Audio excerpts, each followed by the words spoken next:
کی وہ آسمانی، تم میں سے جس کا ارادہ بھی قربانی کرنے کا ہو تو اس کے لیے ضروری ہے کہ وہ اپنے ناخن کو نہ تراشے، اپنے بالوں کو نہ کاٹے۔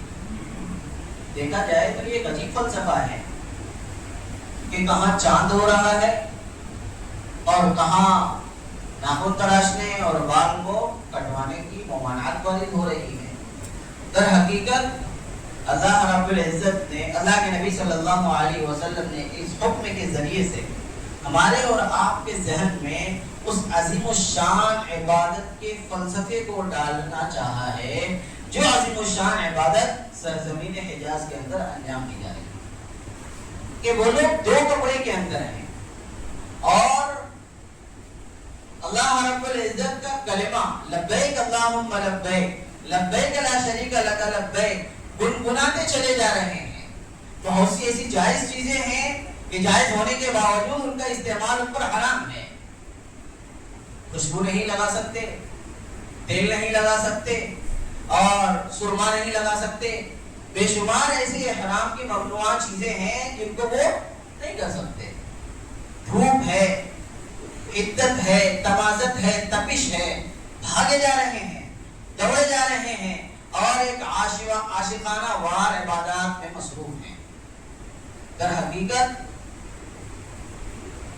وہ عبادت کا کچھ قطرہ اور اس کی کچھ مشابہت ہمارے اور آپ سے بھی ہو جائے کہ ہم بھی اپنے ناخنوں کو تراشنا چھوڑ دیں، ہم بھی اپنے بالوں کو کاٹنا چھوڑ دیں، تاکہ تھوڑی بہت مشابہت اللہ کے ان برگزیدہ بندوں کے ساتھ ہو جائے جنہیں اللہ رب العزت نے اپنے دربار میں بلایا ہے۔ تیرے محبوب کی یا رب شباہت لے کے آیا ہوں، حقیقت اس کو تو کر دے، میں صورت لے کے آیا ہوں۔ کبھی کبھی نقالی بھی فائدہ مند ہو جاتی ہے۔ حضرت موسیٰ علیہ السلام کی نقالی کرنے والے کی مغفرت محض نقالی کرنے کی وجہ سے ہوگی، لیکن نقالی اگر ہیرو اور ہیروئن کی جائے تو وہ ذریعہ نجات نہیں ہے۔ اللہ والوں کی نقالی کی جائے، اللہ کے برگزیدہ بندوں کی نقالی کی جائے تو وہ ہو سکتا ہے کہ ہمارے لیے ذریعہ نجات ہو جائے، لیکن جو طریقہ نقالی کا ہم نے اور آپ نے اختیار کر رکھا ہے تو 100% حتمی طور پر یہ بات کہی جا سکتی ہے کہ وہ ذریعہ نجات نہیں ہے۔ ہم اپنے آپ کو مسلمان کہہ رہے ہیں اور حلیہ ہمارا مسلمان والا نہیں ہے، ہم اپنے آپ کو ایمان والا کہہ رہے ہیں اور مومنانہ شان اور مومنانہ صفات ہمارے اندر نہیں ہے، تو پھر اللہ رب العزت کی طرف سے مغفرت کا پروانہ ہمیں اور آپ کو کیوں کر مل سکتا ہے؟ اس لیے ذی الحجہ کا چاند ہوتے ہی قربانی کا ارادہ جس کا ہو اس کے لیے مستحب یہ ہے کہ وہ اپنے ناخنوں کو تراشنا بند کر دے، اپنے بالوں کو 10 دن تک کے لیے کٹوانا بند کر دے۔ اور دوسرا حکم جو ہم سے اور آپ سے متعلق ہے وہ ہے ان 10 دنوں کا یعنی 9 دنوں کا روزہ۔ ایک ایک روزے کی فضیلت یہ کہی جا رہی ہے، بتائی جا رہی ہے کہ شب قدر میں عبادت کرنے کے ثواب کے برابر ہے۔ تو ظاہر ہے کہ جب ہم ان روزوں کو رکھیں گے اور اس کا اہتمام کریں گے تو اللہ رب العزت کی طرف سے رحمتوں کی بارش ہمارے اور آپ پر کس طرح ہوگی ہم اس کا تصور نہیں کر سکتے۔ اور 9 ذی الحجہ کا روزہ، یوم عرفہ کا روزہ، اس کی فضیلت میں تو اللہ کے نبی صلی اللہ علیہ وسلم نے ایک اور چیز کا اضافہ فرمایا۔ آپ نے فرمایا صیام یوم عرفہ انی احتسب علی اللہ ان یکفر السنۃ التي قبل والتي بعد، کہ جو شخص 9 ذی الحجہ کا روزہ رکھے، یوم عرفہ کا روزہ رکھے، تو مجھے اللہ رب العزت کی ذات سے یہ امید ہے کہ اللہ تعالیٰ اس روزے کی بدولت اس کے 1 سال اگلے گناہ اور 1 سال پچھلے گناہ معاف فرمائیں گے۔ اس لیے ضرورت اس بات کی ہے کہ ان 10 یا 9 دنوں کے روزے کا اہتمام کیا جائے اور ان 10 اور 9 دنوں کو اس طرح سے گزارا جائے کہ جس طرح سے ہم ان دنوں کو گزارتے ہیں جس میں اللہ کے نبی صلی اللہ علیہ وسلم نے شب قدر کے حاصل کرنے کی بے شمار طریقے اور اسباب بتائے۔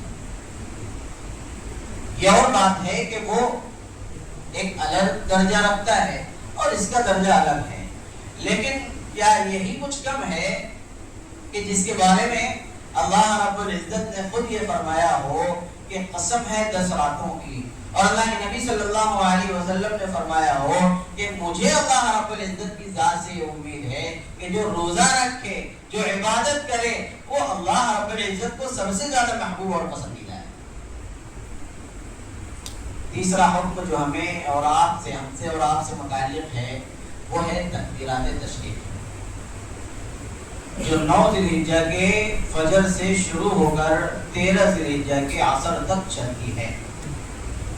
اور یہ تکبیر تشریق ہر ایک شخص پر ہر فرض نماز کے بعد بآواز بلند کہنا اور پڑھنا واجب ہے، چاہے وہ مرد ہو اور ایک قول کے مطابق چاہے وہ عورت ہو۔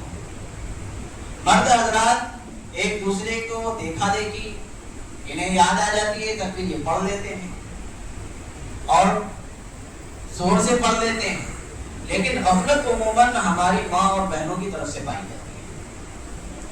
اگر وہ زور سے نہ پڑھیں تو کم از کم آہستہ آواز میں پڑھ لیں، اور اس کا سب سے بہتر طریقہ یہ ہے کہ جس جگہ پر اپنے گھر میں وہ نماز پڑھتی ہیں وہاں پر ایک پرچی پر لکھ کر کے اسے چسپاں کر دیا جائے، چپکا دیا جائے، تاکہ نماز کے بعد اس پر نگاہ پڑے اور فوراً اسے تکبیر تشریق یاد آئے۔ در حقیقت اس کی مشروعیت شوکت اسلام اور شاعر اسلام کے اظہار کے لیے ہوئی، ہماری اجتماعیت، ہماری وحدت اور قوت کے اظہار کے لیے ہوئی ہے کہ ہم اس بات کے اقراری ہیں کہ اللہ رب العزت ہی وہ ذات ہے جو سزاوار عبادت ہے، جو لائق عبادت ہے، اس کے علاوہ اور کوئی ذات نہیں ہے جو ہمارے سجدے کے لائق ہو، اس کے علاوہ کوئی اور ذات نہیں ہے جو ہمارے رکوع اور ہمارے جھکنے کے لائق ہو۔ اللہ اکبر، اللہ اکبر، لا الہ الا اللہ، اللہ اکبر، اللہ اکبر وللہ الحمد۔ دنیا کے اندر جتنی تعریفیں ہیں، جتنی ستودہ صفات ہیں، سب جا کر کے اللہ رب العزت کی طرف لوٹتی ہیں۔ جتنی تعریفیں ہیں، جتنی ستائش ہو سکتی ہے، سب جا کر کے اللہ رب العزت کی طرف لوٹتی ہے۔ ساری کبریائی، سارے جلال اور سارے جبروت سب اللہ رب العزت کی طرف جا کر کے لوٹتے ہیں۔ ادھر حقیقت اس کا اقرار ہے کہ ہم ایک آواز ہو کر کے اللہ رب العزت کے گھر میں اس کا اہتمام کریں 3 یا 4 دن، اور اس کا اظہار کریں کہ در حقیقت اللہ رب العزت ہی کی ذات ہے جو لائق عبادت ہے۔ اور چوتھے نمبر پر ہے قربانی۔ ان دنوں میں اللہ رب العزت کو جانوروں کا خون بہانے یعنی قربانی کرنے سے زیادہ اور کوئی عمل پسندیدہ نہیں ہے۔ البتہ قربانی کرنے میں جو ایام ہیں وہ 3 ہی ہیں۔ بعض لوگ اپنی نئی تحقیق کے مطابق چوتھا بھی شامل کرتے ہیں، چوتھا دن۔ یہ بالکل غلط بات ہے، یہ بالکل لا یعنی بات ہے۔ 3 دن ہے، اور 3 دن کے اندر چاہے دن میں آپ قربانی کریں، اور اگر روشنی کا انتظام ہو ٹھیک ٹھاک تو پھر رات میں قربانی کریں۔ یہ 24 گھنٹہ دن و رات 3 دن تک یہ اس کا وقت ہے، چوتھا دن اس کا وقت نہیں ہے۔ یہ وہ مہینہ ہے کہ جس کے اندر بیک وقت ساری عبادتیں انجام دی جا رہی ہوتی ہیں۔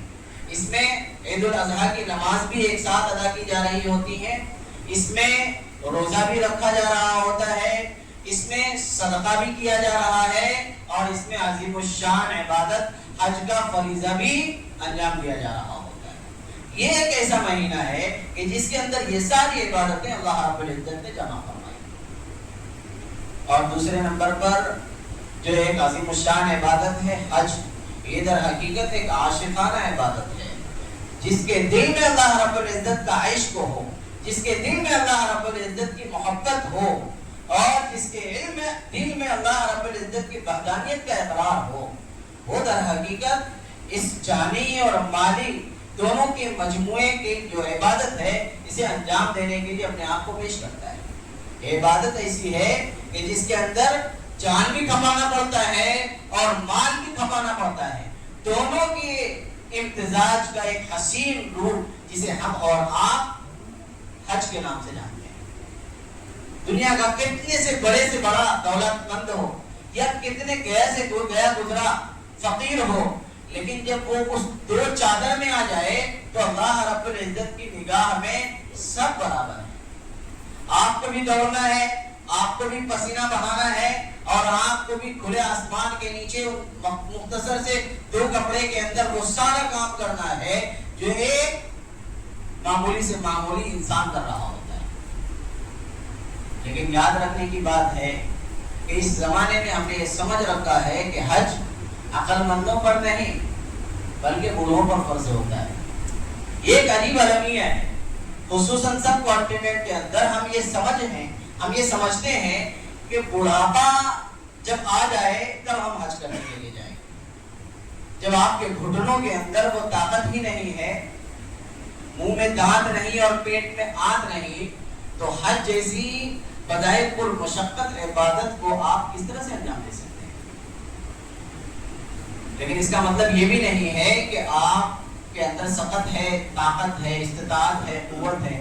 اگرچہ آپ بوڑھے ہیں تو آپ نہ کریں، یہ تو فرض ہے. اس طرح سے نماز آپ کے اوپر فرض ہے، چاہے آپ 20 کے ہوں یا آپ 60 اور 70 اور 80 کے ہوں، بہرحال آپ کو نماز پڑھنی ہے. اسی طریقے سے آپ کو حج بھی ادا کرنا ہے اگر آپ اس کے اہل ہو گئے. اس زمانے میں بے شمار ہماری ترجیحات ہیں. ہم یہ سمجھتے ہیں کہ ابھی ہمیں گھر بنانا ہے، اس کے لیے ہم نے پیسہ جمع کر کے رکھا ہے. ابھی ہمیں اپنے بیٹے اور بیٹیوں کی شادی کرنی ہے، اس کے لیے ہم نے پیسہ جمع کر کے رکھا ہے. حج بعد میں دیکھا جائے گا. یہ ساری ایسی ایکسکیوزز ہیں، ایسے آزار ہیں کہ جو عند اللہ اور عند الشرع مقبول نہیں ہیں. حضرت علی رضی اللہ عنہ کا وہ قول جو انہوں نے اللہ کے نبی صلی اللہ علیہ وسلم سے نقل فرمایا، من ملک زادا ورحلتا یبلغ الى بیت اللہ المحرم فلم يحج فلا علیہ ان یموت یہودیا و نصرانیا. حضرت علی فرماتے ہیں کہ اللہ کے نبی صلی اللہ علیہ وسلم نے ارشاد فرمایا کہ جو زاد یعنی سفر کے توشے پر قدرت رکھتا ہو، سواری پر قدرت رکھتا ہو، بالفاظ دیگر مختصراً آپ یہ کہتے ہیں کہ اس پر حج فرض ہو چکا ہو، اس کے باوجود بھی وہ ٹال مٹول کرتا ہو کہ اس سال نہیں اگلے سال، اور اگلے سال نہیں اس کے بعد، ابھی یہ کام ہے، ابھی یہ بزنس ہے، اس کے سیٹلمنٹ ہونے کے بعد کر لیں گے، دیکھا جائے گا بعد میں. اور اس درمیان اگر موت نے اپنا پنجہ اس کے گردن میں گڑو دیا تو اللہ رب العزت کو کوئی پرواہ نہیں ہے کہ ایسا شخص یہودی ہو کر کے مرے یا نصرانی ہو کر کے مرے.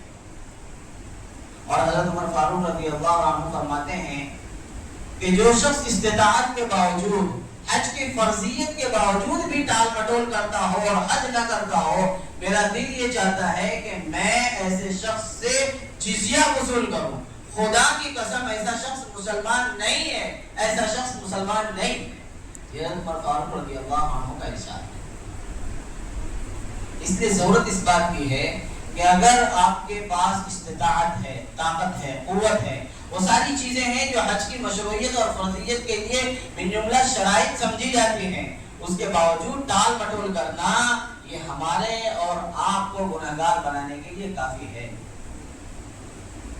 اس لیے پہلی بات تو یہ ہے کہ یہ جو پہلا عشرہ ذی الحجہ کا آ رہا ہے، اس میں اپنے آپ کو زیادہ سے زیادہ ذکر و عبادات میں، اوراد و وظائف میں لگا کر کے رکھیں، نفلی عبادات میں لگا کر کے رکھیں، تلاوت قرآن میں لگا کر کے رکھیں، صدقہ اور خیرات میں لگا کر کے رکھیں. اور اس کے بعد دوسرے نمبر پر جو حج کا فریضہ ہے، اگر کسی پر حج فرض ہو چکا ہے اور وہ ساری شرائط جس کا لحاظ شریعت نے کیا ہے اس کے اندر پائی جاتی ہے، تو وہ حج کرنے میں تاخیر نہ کرے، ورنہ وہ عند اللہ محفوظ ہوگا. اللہ رب العزت ان باتوں پر سب کو عمل کی توفیق دے. وآخر دعوانا الحمدللہ.